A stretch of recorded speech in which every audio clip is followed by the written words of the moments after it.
De pé, irmãs e irmãos, para a leitura, para a proclamação da palavra do Senhor.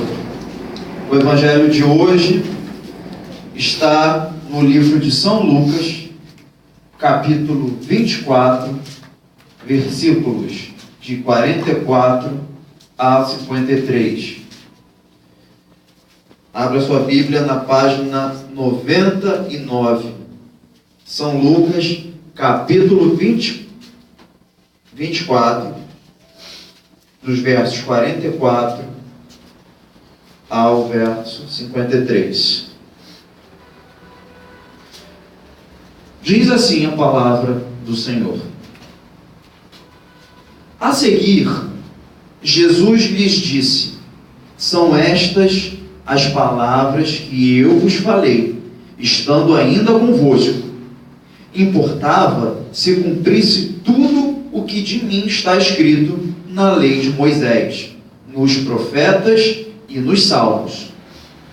Então, lhes abriu o entendimento para compreenderem as Escrituras, e lhes disse: assim está escrito que o Cristo havia de padecer e ressuscitar dentre os mortos no terceiro dia, e que em seu nome se pregasse arrependimento para a remissão de pecados a todas as nações, começando de Jerusalém. Vós sois testemunhas destas coisas. Eis que envio sobre vós a promessa de meu Pai. Permanecei, pois, na cidade, até que do alto sejais revestidos de poder. Então os levou para Betânia, e erguendo as mãos, os abençoou. Aconteceu que, enquanto os abençoava, ia se retirando deles, sendo elevado para o céu. Então eles, adorando-o, voltaram para Jerusalém, tomados de grande júbilo, e estavam sempre no templo, louvando a Deus. Meus irmãos, minhas irmãs, estas são para nós palavras de vida, palavras de cura, palavras de libertação e salvação. Glória a vós, Senhor. A palavra de hoje é do diácono Marcos Gomes.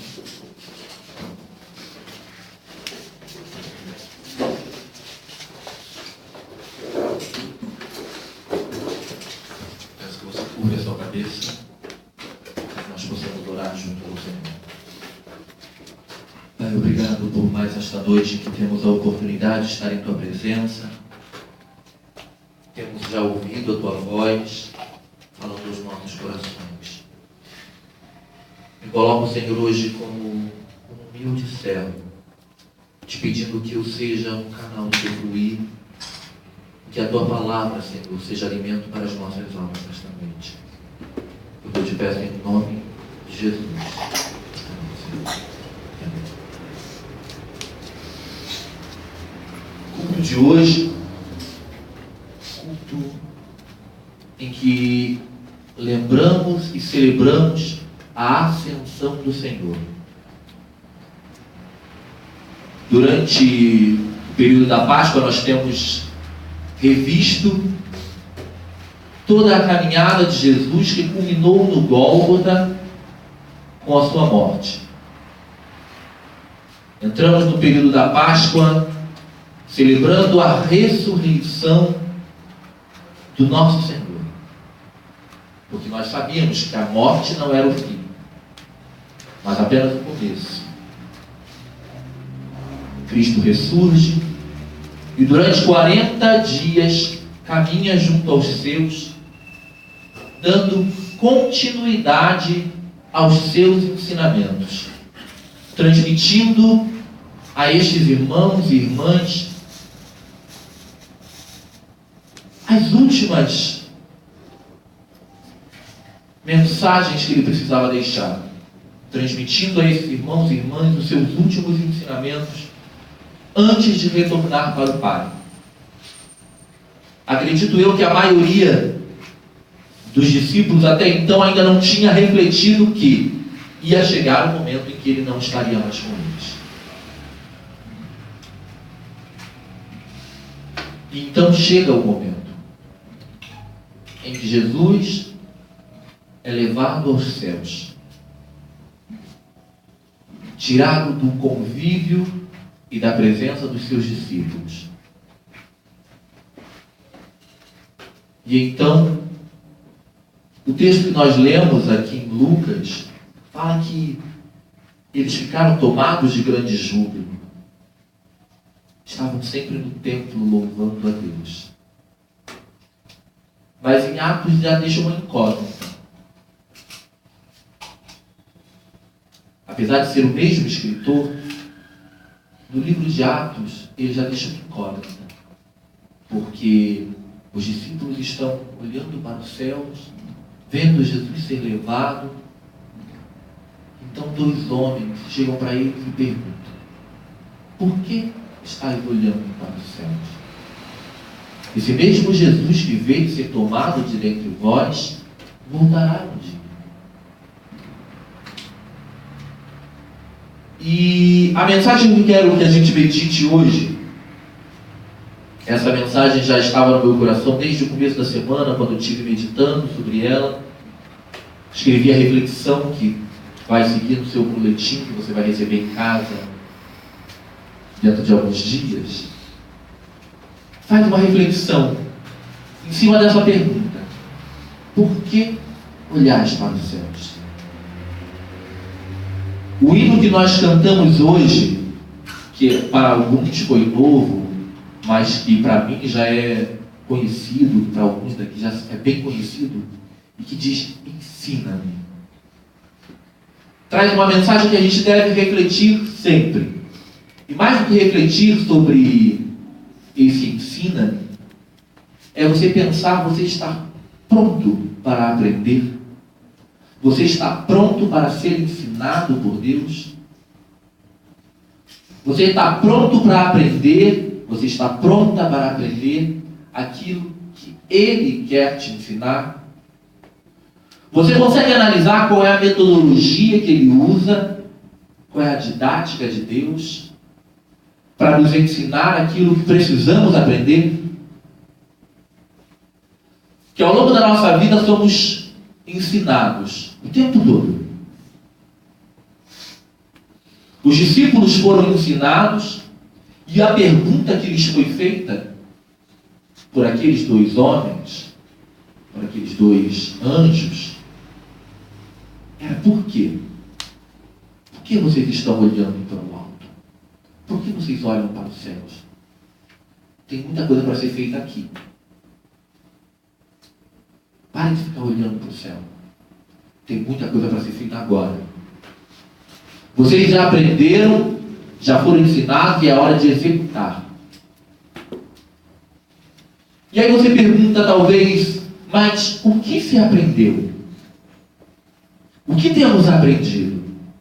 Temos realmente aprendido alguma coisa? Temos guardado as lições que nos foram ensinadas?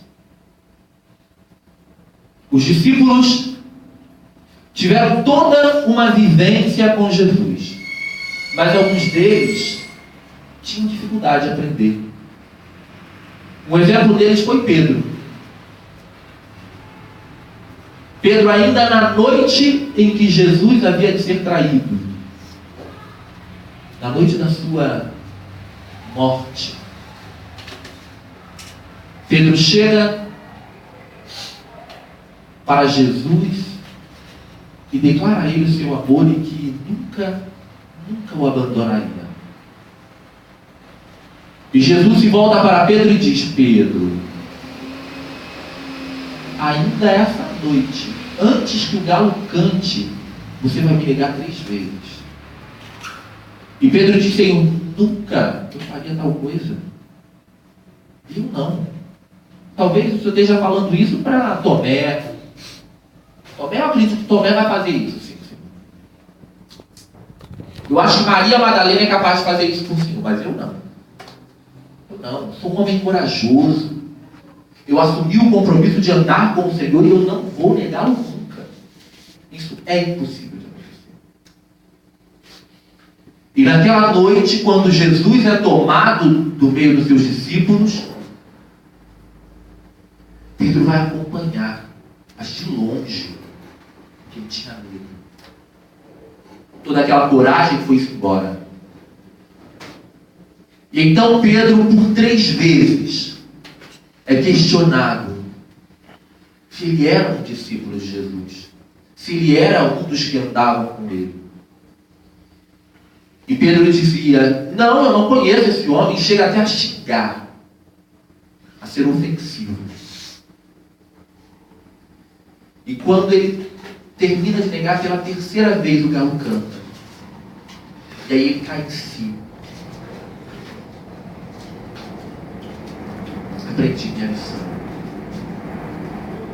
Mas quando a gente aprende uma lição, a gente precisa ser avaliado. Temos aqui vários professores que sabem disso. Toda aula tem que ter uma avaliação. E chega o momento da avaliação de Pedro. A avaliação de Pedro ocorre quando Jesus, ressuscitado, chega diante de Pedro e diz: Pedro, tu me amas? E a resposta de Pedro é: claro, Senhor, eu te amo.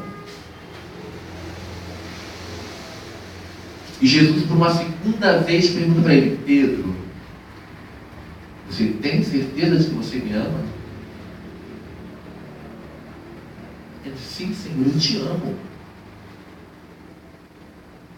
Pedro, presta atenção no que você está falando.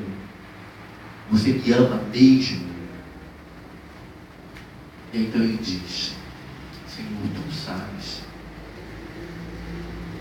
Somente naquele momento Pedro entendeu que ele não sabe de nada.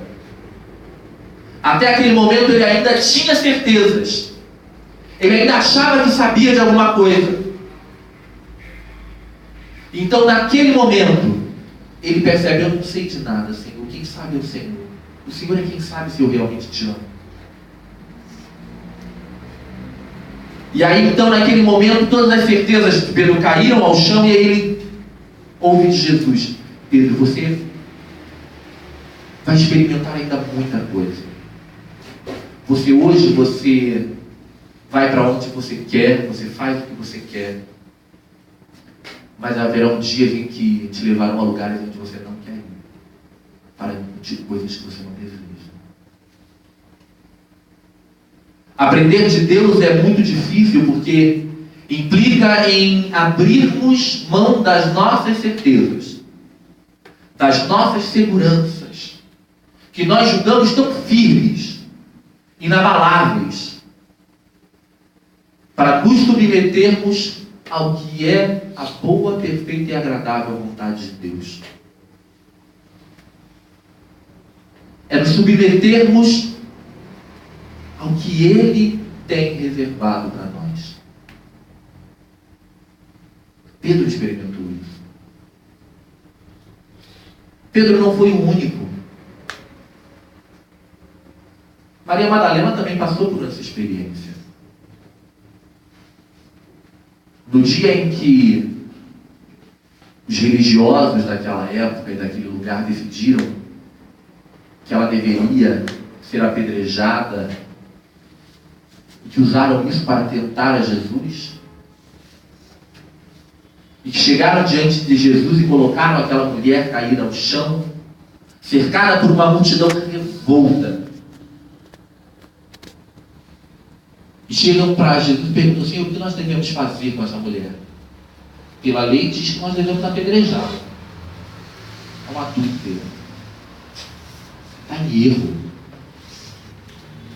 E aí cabe uma análise muito precisa, porque, segundo a lei de Moisés, se ela realmente tivesse sido pega em ato de adultério, ela tinha que ser sim levada diante dos anciãos da tribo e deveria ser apedrejada até a morte.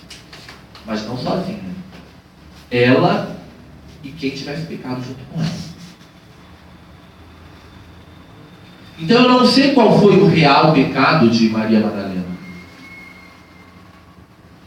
Se realmente ela estava em adultério, ou se foi algum outro pecado que a silenciou. O que importa é que ela estava silenciada. Estava estava submissa. E então Jesus se levanta, ou melhor, nem se levanta, não se dá nem o trabalho de se levantar. Apenas levanta o rosto, olha a sua volta e diz para toda aquela multidão sedenta de sangue: tudo bem, ela pecou. Mas aquele dentre vós que não tiver pecado, que atire a primeira pedra. E naquele momento, aquela mulher fica na expectativa: o que vai me acontecer agora? E aos poucos aqueles homens vão se afastando. E então Jesus pergunta para ela: olha aí, mulher, cadê aqueles que te acusavam? Aqueles que te silenciaram? E ela diz: não restou nenhum, Senhor. Então vá. Vai distribuir o amor agora. E aquela mulher aprendeu a sua lição. Tanto que onde ela ia, ela cumpria essa missão. Ela acompanhou Jesus até o último momento. Quando Jesus estava no sepulcro e que todos estavam trancados em casa com medo, ela foi à porta do sepulcro de Jesus. Porque ela queria cuidar do seu Senhor, porque ela sabia o que ela tinha ganho da parte dele. Ela tinha aprendido uma lição. Ela sabia que ela não poderia ficar refém do medo, que ela não podia ficar refém do silêncio. Ela precisava cumprir a sua missão. Quando Jesus é assunto aos céus, talvez os discípulos tenham ficado com medo. Provavelmente devia ter muita dúvida. E agora, como é que nós vamos fazer? Porque enquanto ele estava aqui, nós tínhamos uma segurança. Nós sabíamos que havia milagres para acontecer. Nós sabíamos que tínhamos uma segurança, ele estava conosco. E quantas foram as vezes em que eles foram ensinados que bastaria ter fé e que eles poderiam fazer obras ainda maiores do que as que ele fez? E ele mesmo falou: olha, eu vou para o Pai e eu vou interceder por cada um de vocês para que vocês façam obras ainda maiores do que as que eu fiz. Porque agora eu vou estar junto com o Pai, eu vou interceder por vocês.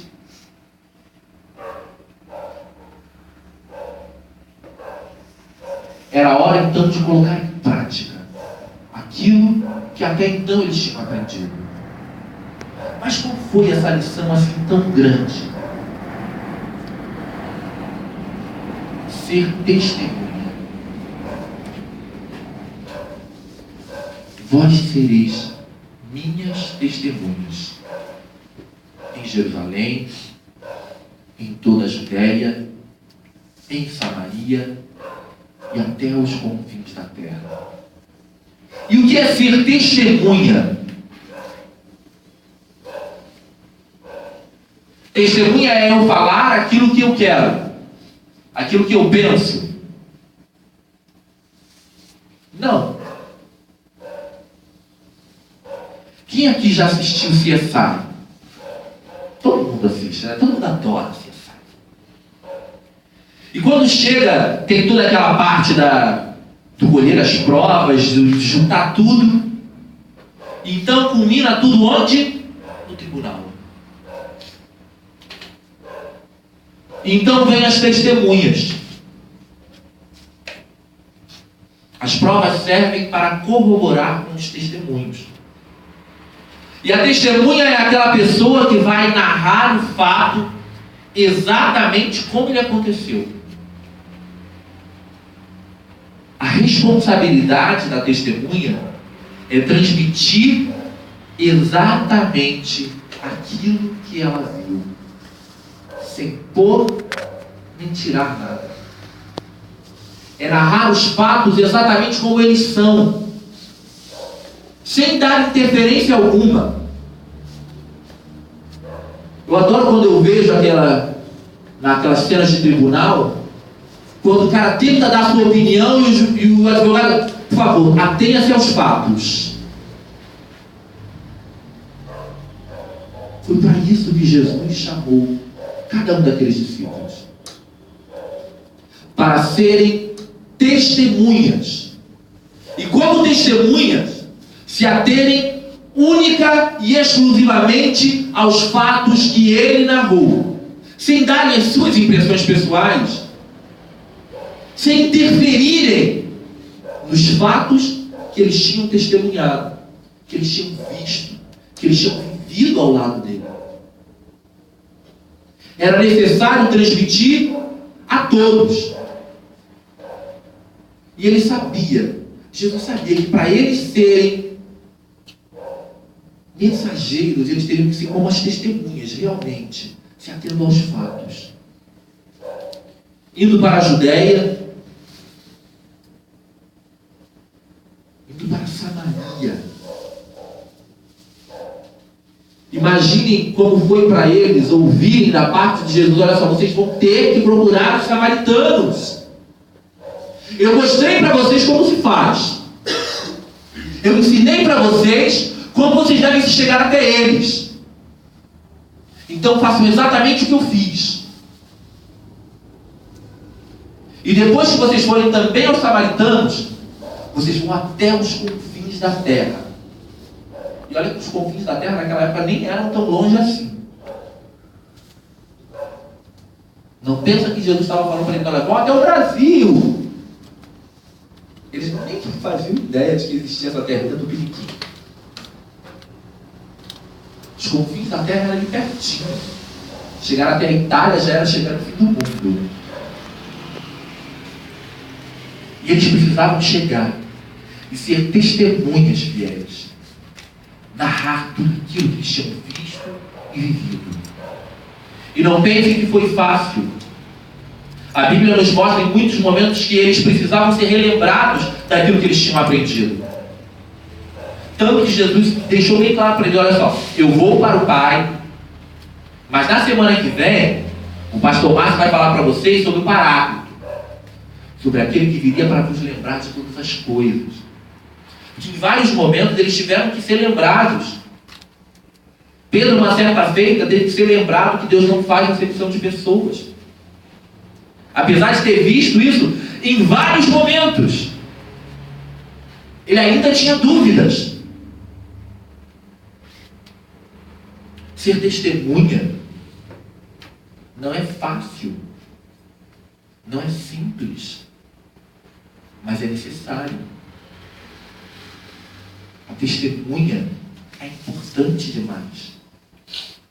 E foi para isso que Jesus chamou os seus discípulos, para serem testemunhas de todas estas coisas que vistes, que vivestes. Nós fomos chamados para sermos testemunhas.